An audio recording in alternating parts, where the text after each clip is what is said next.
Since you begin to move the pointer, I'll stop and you take over. Do you understand? Awakenings. Well, what are you waiting for? You want a piggyback ride? Actually, I was wondering about Mr. Anderson. After Dark, My Sweet. I didn't marry you for this. I could have had anybody. Reversal of Fortune. What do these three films have in common? Well, each one is on either my list or Gene's list of the 10 best films of 1990, and some of them might even be on both lists because the lad is capable of learning. On this special edition of Siskel and Ebert, we'll each be showcasing films on our lists, including our picks for the best film of the year, and I'm Roger Ebert of the Chicago Sun-Times. And I'm Gene Siskel of the Chicago Tribune, and we'll start near the bottom of my list and work our way up during the show. My number 9 selection is the thoroughly original comedy, The Freshman, Andrew Bergman's delightful tale of a film student at New York University who is befriended by a mobster who looks exactly like the most famous mobster in movie history, Don Vito Corleone. Here's the fabulous scene where the kid, Matthew Broderick, first meets the Don, played by Marlon Brando, who will be asking him to do him a favor. This is my uncle, Carmine Sabatini. Uncle Carmine, this is Clark. Hey, you know, you never told me your last name. Kellogg. Kellogg. Just like the cereal. Yeah. Like the breakfast cereal. I haven't seen anything quite like The Freshman before, and that's always a great compliment to pay to a movie. Writer-director Andrew Bergman throws out all formulas, making fun of film school and the lifestyles of the rich and the infamous, and when the kid visits the Don's home, well, what painting do you think is hanging over the fireplace? Right, the Mona Lisa. The one in the Louvre is a fake, says the Don's daughter. The Freshman is a wonderful, original comedy. I enjoyed it very much, too. One of the things I liked about the Brando performance, of course, is that the way he kids Don Corleone is just to play Don Corleone. He doesn't, I mean, the dialogue and some of the actions are funny, but he doesn't trash the character. Oh, no. He does it with love and respect, and that's what makes it such a funny performance. Number 8 on my list of the year's 10 best films is a movie that made me feel and made me think about the fragile existence of the human personality. It's called Awakenings, and it stars Robin Williams as a shy, introverted neurologist who has a ward filled with patients who have been frozen in time and space for many years. Life has come to a halt for them. They can't speak, they can't move, until he gets an idea that a new experimental drug might bring them out of their endless trances. Robert De Niro co-stars in the film as Leonard, one of the patients, who with the help of the new drug is able to awaken and experience the joys and sorrows of real life after 30 years on the sidelines. I'm not a danger to myself or to others, and yet I'm still not allowed to go for a walk on my own by myself. You didn't wake a thing, you woke a person. I am a person. Awakenings is based on a famous book by Dr. Oliver Sacks, who was the inspiration for the Robin Williams character, and indeed, the whole movie is based on fact, on the bittersweet experiences of patients who were released from their private prisons only to face all sorts of other kinds of problems. The film is directed by Penny Marshall, who doesn't insult our intelligence when she deals with the medical details, but can find the emotion in the story, too. Well, I liked, and we just reviewed this picture, and I liked the Robert De Niro performance, especially true. It does have a good heart to it. I found that Robin Williams' character was a little mannered for my taste, but it is a good film, not great. And we'll be back with more from our list of the best films of 1990. You're a very strange man. You have no idea. That's a droll moment from Reversal of Fortune, and continuing this annual program where Gene and I both pick our personal choices for the best films of the year. Number 5 on my list is Barbet Schroeder's Reversal of Fortune, a sharp-edged and intelligent retelling of the trials of the aristocratic Klaus von Bülow, who was charged with trying to murder his wealthy socialite wife, Sonny, with an overdose of insulin. The movie stars Jeremy Irons in one of the year's very best performances as the mannered and ironic Von Bülow, who plays verbal games with his lawyer, the Harvard law professor Alan Dershowitz. He's played by Ron Silver. Well, before you assume I'm guilty, weren't you hear my story? No. Never let defendants explain. Puts most of them in an awkward position. How do you mean? Lying. Reversal of Fortune struck me strongly in more than one way. On the one hand, it's a fascinating recreation of this famous case based on the book by Dershowitz himself. On the other hand, it's a black comedy of manners in which the brash lawyer and the elegant defendant use all of their cleverness and curiosity to fence with one another.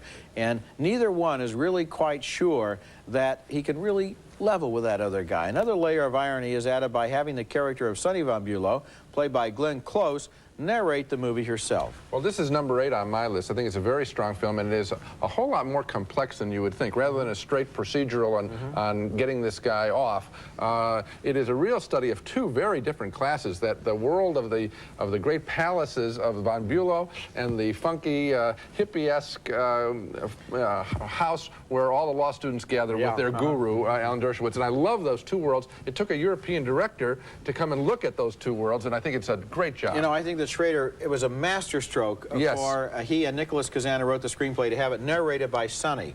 Because if she were just there as a mute off-screen presence, it would bring the whole movie to a screeching halt. And this way, it works on several levels. Barbara Schroeder is one of the people I thought could have done Bonfire of the Vanities a whole lot better than Brian De Palma did because of the work that he does in this picture. My number 4 selection is a film that was originally made in 1969, sat on a shelf for nearly 2 decades because the studio didn't think it was funny. And only after the director's children saw his private tape of the movie and encouraged him to enter it into film festivals was this very special comedy released. It's called The Plot Against Harry, and it's the story of a small-time New York racketeer, Harry Plotnick, who gets out of jail and decides through an odd set of circumstances to try to go straight for the sake of his estranged wife and children. And one of the better scenes involves Harry participating unintentionally in a TV telethon by suffering an anxiety attack. Love like ours that goes way beyond the stars. That's Martin Priest as the deadpan Harry Plotnick in a film written and directed by Michael Romer. The milieu here is New York Jewish, but Harry's story is a classic working man's tale, beat up and exhausted, trying to make a buck, keep his wife happy, and still eke out a pleasure or two. There isn't a predictable moment in The Plot Against Harry, a film full of big laughs. One more point. This film seems timeless because it was shot in black and white. Color, I think it would have looked dated, and I doubt whether it would have been re-released. What do you think of that? I love this film. I lingered for a long time over it before deciding that technically it's one of the best films of 1969, not one of the best films of 1990. But no one saw it. But I imagine that Martin Priest, who stars in this film, and Michael Romer, who directed it, must really be tickled that it's on your best 10 list, because here is a movie that the studio at the time, Columbia, was so short-sighted they couldn't even just look at the screen and see what a wonderful and funny and terrifically talented movie this was. And it took 20 years until, through a chain of accidents, the movie was resurrected at film festivals, and now it's available on home video. What do you think of my theory that if it had been shot in color, it would have looked so dated? If it had been shot in color, among other things, it would have faded, because the color film of those days has not held up, and it would have been all pink and ugly. But black and white is timeless. Absolutely timeless. That's right. To be enjoyed. We'll have more of the best movies of the year when we come back. How do I stack up as an advertisement for sobriety? You stack up, period. A scene from After Dark, My Sweet. My next selection for one of the best films of 1990 is number 2 on my list, a moody, emotional love story called After Dark, My Sweet, the story of a drifter named Collie, played by Jason Patrick. A terrific performance here at playing a punch-drunk boxer just out of a mental hospital. He's gun-shy and suspicious of affection and hardly ready to love someone, and yet he's an open wound, a sweet puppy who's been kicked around. He meets someone similarly vulnerable, an alcoholic widow played by Rachel Ward, who is attracted to him, and he senses she has her problems too. What's going to happen to you, Faye? Nothing. The same has been happening since my husband died. I love it when he says that to her.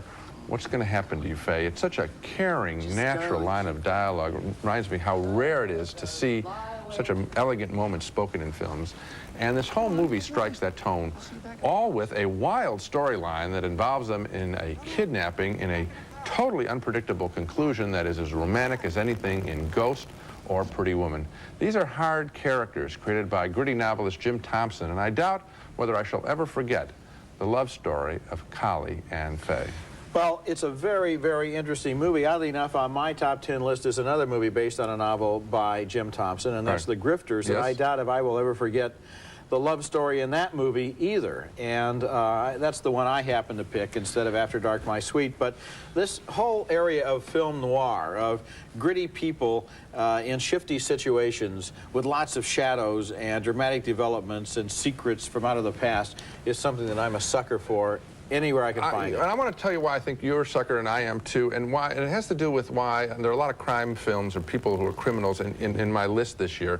I think that we're so fed up with seeing the completed character who's just marched along through a story that when you get someone whose flaws are very direct and honest and they're right out there, it's something that is lively. Now that's a really interesting point, because so many movies start out with the character exactly the way the character is going to be at the end. And the very definition of a crime movie is something's going to happen along the way and we don't know it and they don't know it. So that's a good point. In second place on my list of the year's best films is an elegant and macabre and wonderfully acted French crime movie named Monsieur Hire. It's based on a novel by Georges Simenon, the master of psychological crime stories, and it stars Michel Blanc and Sandrine Bonnaire in a bizarre relationship. They never really meet until it's too late, but every day this bald little man watches her from his darkened window, and she knows that he's there. J'aurais pu vous dénoncer. J'aurais pu, vous savez. Vous auriez pu, mais vous ne l'avez pas fait. And what exactly is their relationship? At first, it seems to be based on voyeurism and exhibitionism, but then a murder victim is found in the neighborhood, and of course, the weird and reclusive Monsieur Hire is the prime suspect. Did he commit the crime? Does the woman know who really did? The director of this film, Patrice Leconte, is a master at drawing out all of the subtle and twisted implications of this story, all leading up to one of the most original and sensational and truthful and overwhelming final shots I've ever seen in the movies. Monsieur Hire didn't play in a lot of cities around the country, but now it's coming out on video, and you can see for yourself. And I recommend it very strongly, too. In my list, this would have been number 12. Number 12, okay. Yeah, in these great distinctions. It is a terrific film. Voyeurism is at the essence of the movie-going experience, and films that tackle that subject and do it well are totally beguiling, and I was caught up in it just the way you expressed it. Coming up next, our individual choices for the best film of 1990.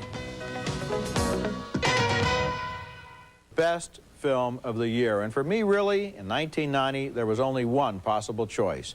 Martin Scorsese's brilliant and funny and violent and truthful film, Goodfellas. Scorsese is, in my opinion, the best director in the world right now, and this is just playing one of the best movies I've ever seen. A story told from the inside about a mafia professional who thinks that stealing is more fun than anything else in life. We walked out with $420,000 without using a gun, and we did the right thing. We gave Paulie his tribute. 45, 50, 60,000. It's gonna be a good summer. That's Ray Liotta as the mafioso there, and the other good fellows include Robert De Niro, Joe Pesci, and Paul Sorvino. Scorsese plunges into the mafia with incredible energy. This film breathes with life, and it's heart-stopping the way he takes you through the highs and lows of this man's life until the last out-of-control day when his whole world comes crashing down. Goodfellas is without any question the best film of this year. Well, you're not going to get any question from me. For the third time in 11 years, Martin Scorsese has directed the best film of the year, according to me, and I just learned, Roger, too. Raging Bull topped my list in 1980. The Last Temptation of Christ topped it in 1988. And now Goodfellas, a movie that displays the moral courage to rewrite the gangster movie image, declaring that these mobsters and their hangers-on are nothing but animals. Goodfellas, in a wide range of music and photographic styles, spans 3 decades of crimes from hijacking to drug deals, following the exploits of a mobster in training, Ray Liotta, as he gets his first taste of mob madness. 7 G's you owe me, $7,000, I mean, ain't peanuts. I don't mean to be out of order or nothing, but I... You don't mean to be out of order? Jeez, it's good you don't mean to be out of order, Sonny. You call embarrassing me in front of my friends, you know, like calling me a deadbeat. You know, Sonny, you're a real mutt. You know the money we spend is... Come on, don't be like that. What do you mean don't be like that? That's Joe Pesci in the scariest role I've seen in a long time. One of the lines of narration that Ray Liotta speaks that I think also really sums up the film is that when he says that mobsters or wise guys think that people who work for a living are suckers. And boy, that's it, isn't it? They think we're fools, and for every working man that has laughed at the exploits of the mob in the movies, and certainly there have been a lot of pictures like that, that one really has to hurt a little bit. It's insights like those that strip away the romantic veneer of movies like, frankly, the Godfather films, the veneer that has been placed on mob types. All that in Goodfellas, plus some of the most innovative editing I've seen in a picture in a long time, make this easily the best film of the year. And we saw a scene there that is typical of the kind of scene that Scorsese is famous for, the eruption of violence out of nowhere. Things are quiet, somebody loses his temper, and then suddenly there's a fight. Typically, guys in expensive suits and coats and nice polished shoes are clumsily trying to kill each other, is one of his trademarks. But in this movie, there's another murder scene, another killing scene, that is the most chilling scene that Martin Scorsese has ever put on film. And you know the one I'm thinking of. The kid gets with Joe Pesci. Yeah. No, Joe Pesci. And all he says is, oh no. He realizes. He suddenly realizes something. And one of the things he realizes is that his entire life has been a house of cards. And that, oh no, that moment, to me, is at the heart of this movie. It is a great movie. Well, I want to go to the last shot of the film, which is almost like a flash frame in there, and you see a pose of a gangster in a very romantic fashion, and then we cut to this very real gangster whose life means absolutely nothing and is hardly romantic. It's insulting to a human life. And I think what Scorsese is doing is showing us that there's a whole movie history of 90 years of cinema that has romanticized the violent figure, and he's saying, but hey, this is what they really are. Another thing about this film is the detail of which he sees everyday life, the close-ups, the ways that he breaks down actions into showing how people do them and why they do them, the clothes, the decor, the dialogue, the clubs they hang out in, the food they eat, the recipes they use. It's all there. A lot of those details are in the book, right from the very beginning, with the pinky rings and the way that they weight down a car and when they get out of it. That's really in the very first pages of the book, and Nick Pileggi, who co-wrote the screenplay, gets the credit too. Okay, so Goodfellas, the best movie of the year, so say both of us. And when we come back, Gene and I will both review our full list in order of the top 10 films of the year. The special show on the best films we saw this past year. From bottom to top, my list of the 10 best films of 1990. Number 10, The Godfather Part 3. It's not in the same league as the first two, but it is quite powerful and rich nonetheless. Number 9, Andrew Bergman's offbeat comedy, The Freshman. Number 8, the Klaus von Bülow-Alan Dershowitz story, Reversal of Fortune. Number 7, Kevin Costner's stirring revival of the Western genre, Dances with Wolves. Number 6, the year's best action movie with Bruce Willis as the reluctant hero in Rennie Harlin's Die Hard 2. Number 5, Bertrand Blier's odd romance with Gerard Depardieu falling for a plain woman over his beautiful wife in Too Beautiful for You. Number 4, The Plot Against Harry. Number 3, Barry Levinson's immigrant drama of family disintegration, Avalon. And number 2, James Foley's dark love story with Jason Patrick in a star-making performance, After Dark, My Sweet. And the number 1 best film of 1990, Martin Scorsese's Goodfellas. And yours? So those are your 10 and my 10 choices in order. We're number 10, Bob Rafelson's Mountains of the Moon, the epic story of the great Victorian explorer Richard Burton and his compulsive search for the sources of the Nile. Number 9, Peter Greenaway's The Cook, the Thief, His Wife, and Her Lover, the scathing and shocking allegory of a corrupt modern society, all told within the walls of a restaurant that's a version of hell. Number 8, Penny Marshall's Awakenings, the story of a modern-day Rip Van Winkle. Number 7, Uli Adell's shocking and hard-hitting Last Exit to Brooklyn with its lost souls in a bleak urban landscape. Number 6, a sleeper worth looking for, Alejandro Jodorowsky's Santa Sangre, a visionary fable set in the circus world about a woman with no arms and her son who fears he has no soul. Number 5, Barbara Schroeder's Reversal of Fortune with Jeremy Irons as Klaus von Bülow. Number 4, Stephen Frear's The Grifters, the cynical and ironic crime story with great performances by John Cusack, Angelica Houston, and Annette Bening. Number 3, Dances with Wolves, the story of a man who gets to know American Indians for himself. Number 2, Patrice Leconte's Monsieur Hire. And number 1, my choice as the best film of the year, Goodfellas. And let me say something right now, because you and I have picked Goodfellas. Every critics group has picked Goodfellas. I think maybe it might be time for the Academy of Motion Picture Arts and Sciences to make some recognition of the fact that Martin Scorsese is alive and working in the film industry today. He made the best movie of the 80s, Raging Bull, according to every poll that was taken anywhere. The best movie of the 70s, Taxi Driver. Now he's made Goodfellas, and they'll probably wind up giving the prize again to some respectable little do-gooding picture or something. Well, it may be Kevin Costner's Dances with Wolves, which is the third on your list. Yeah, but still, I mean, that's a good picture, but Scorsese is up there in a different category. He is in a different category. 3 films that we agreed on: Dances with Wolves, Goodfellas, and Barbet Schroeder's Reversal of Fortune. So we have 7 differences in our list. It was not a great, having said that, all complimented the Scorsese picture, it was not a great year for films. Would you agree? I only gave 4 stars to 8 movies. That's real low year. for you. Yeah. Okay. So much for the best. Next week, the worst films of 1990. One last shot at some terrible films. That's next week. And until then, the balcony is closed. It's America's favorite jelly bean, Jelly Belly, now appearing at theaters and video stores with good taste. Jelly Belly beans. Try them. You'll love them. New Dynatrim, the delicious, nutritious weight loss plan from the makers of Centrum. Shake it, freeze it, or mousse it, and lose yourself in the taste. Rice-A-Roni, the San Francisco treat. Now with 30 flavors, you can serve it every day for a month and never serve the same dish twice. Got a new VCR? Then you need the 1991 edition of Roger Ebert's Movie Home Companion. Now over 1,000 full-length movie reviews.